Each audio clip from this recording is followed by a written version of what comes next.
Hey guys, what's up? Ryan521, and I bring back another LEGO Star Wars set review for you. And today this is my review on set 75126, called the First Order Snowspeeder Microfighters.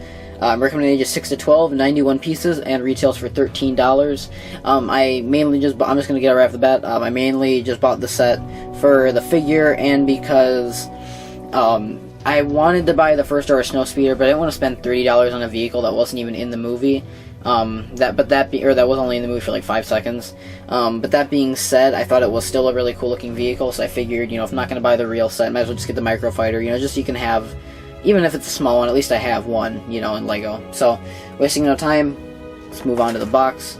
It's actually a pretty cool box. I like the little battle, little explosion in the background, kind of neat.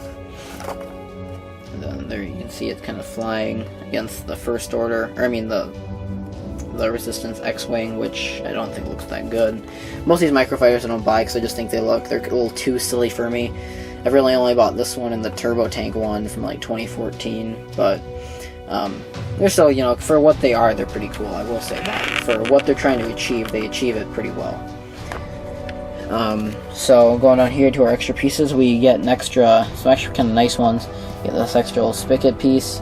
We get an extra black lightsaber hilt, and then we get the 2 extra pieces to make another one of the backpacks, which I just think is really cool because they are that nice print. That piece is printed, obviously, and I think it's printed really well.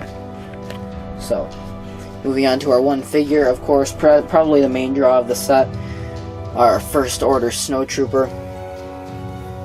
So he's just a really nice, really cool looking.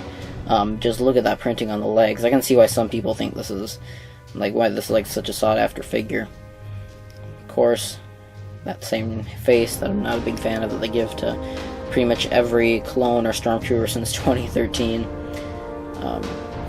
Some nice, like I said, nice leg printing. Spec on them there. A back head printing, but normally I don't do this. But here, there's the backpack, by the way. I was telling you guys about earlier. Normally I don't do this, but I'll take off the backpack so you can see the back printing because it is only one minifigure, so why not? See, just nice. Pretty nice, pretty simple back printing. That looks really cool. So we just put all this gear back on. We can move forward with the Snowspeeder, which I think is pretty cool. If we just move forward a little bit, see, we get these 2 extra pieces, plus a 3rd extra piece. You can really get 3 extra for the stud shooter at the front here. I rolled right back to the box. But just kind of a cool little mini build. It's a little bit more blocky than I wanted it to be. I thought it was going to be more slimmer. I thought it was going to be slimmer. And just kind of, a little bit more, not as bulky, not as fat, not as kind of, big as it is. But I still think it looks really neat. We got our engines back here in this little bar a figure can grab onto. It's just nice for a mini scene, if you want to put a Snowspeeder in it.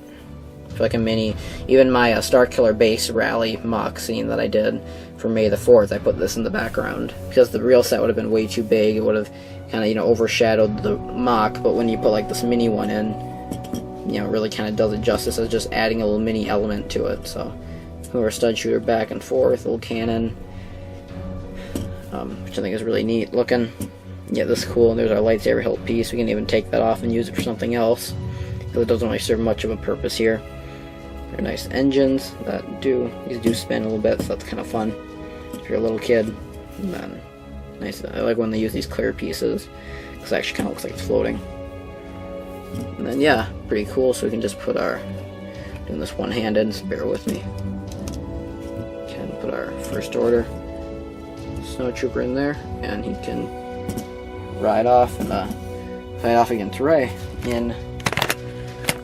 on the Starkiller Base. And so yeah, cool little ship from a scene that was cut out of the movie.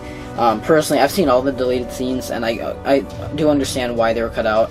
Even some people think oh, the Snowspeeder scene was awesome. When I watched the deleted scenes when I first got the DVD, I thought, yeah, I'm glad they cut that out of the movie because it just kind of looked, I don't know, it just kind of was like an unnecessary action scene that just didn't really serve much of a purpose. It only lasted for a minute. I don't know. I'm personally glad they cut the scene out of the movie, but it's still a cool looking vehicle either way. I think the only time it's ever in the movie other than that is when they pull up to the area where, you know, spoiler alert, Han Solo dies. I think when they pull up to around that part, they pull up to the shield generator building, and like you can see it parked outside as they're running inside the building. But yeah, so cool little ship, cool little set. Let me know what you guys think of it down in the comments, and I will see you later. May the Force be with you guys.